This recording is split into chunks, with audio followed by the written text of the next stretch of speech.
Apple's latest product reveal is here, and it's already stirring the pot. Are these new devices game changers or just shiny updates? Let's dig deep into what's new because trust me, some of these details are bound to get people talking. First up, the highly anticipated iPhone Air, Apple's boldest move yet, or is it just a clever marketing spin on thinness?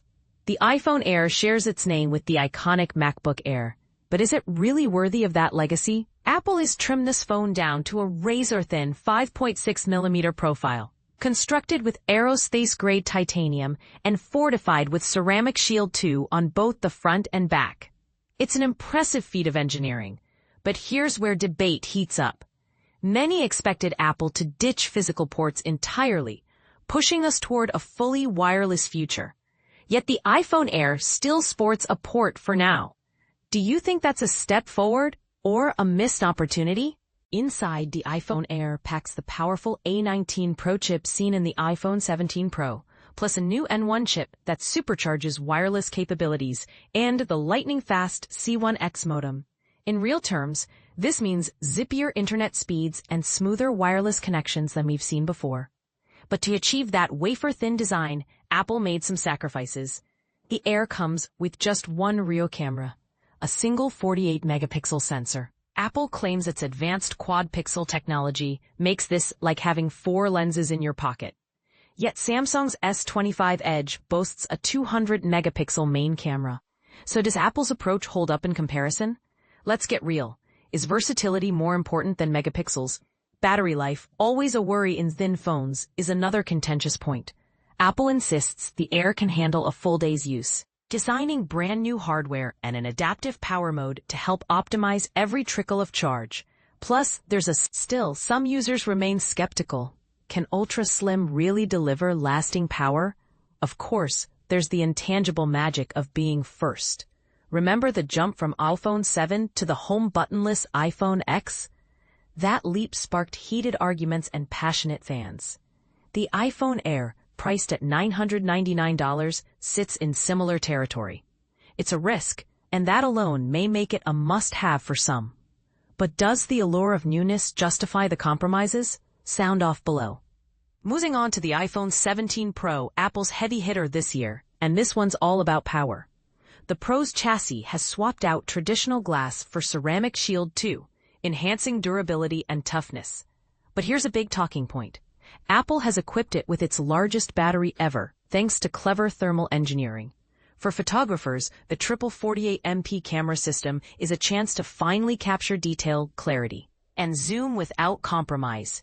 8 times optical quality. Both regular and ultra-wide lenses are at 48 megapixels now, creating uniform excellence across shots. Pre-orders kick off on September 12th, and starting price is $1,099 for 256 gigabytes. Premium, but for some, worth every penny. Does bigger really mean better? As for the base iPhone 17, it's no slouch. The updated flagship enjoys a bigger, brighter display, supporting up to a 120Hz refresh rate, so scrolling and gaming feel ultra smooth. Apple has also introduced a new front-facing center stage camera system with a square sensor, giving better stabilization, a wider view, and eliminating the need to rotate for group landscape selfies. It's a thoughtful tweak for selfie fans. Yet some will ask, why did it take so long for Apple to catch up to competitors in this area? Turning to audio, the new AirPods Pro 3 are more than just improved buds. They're poised to change how we interact with our devices. Apple has brought in a built-in heart rate sensor that syncs with iOS and third-party workout apps. Plus, an innovative live translation feature.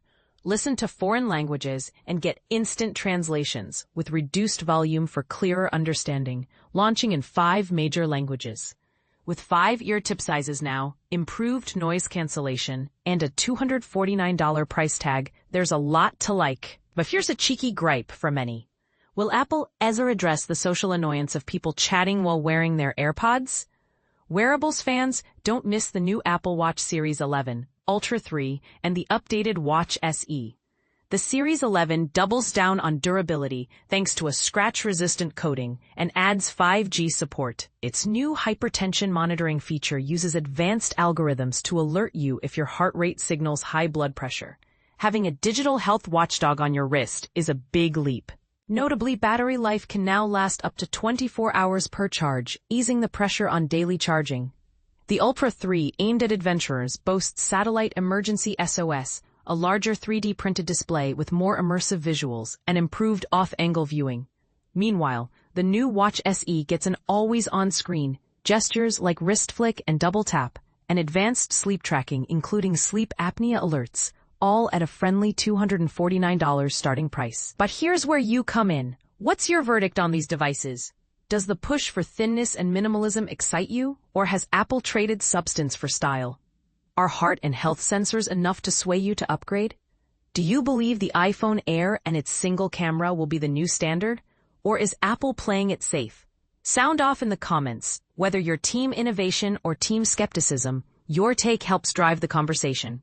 Are these announcements hitting the mark, or do you smell hype over substance?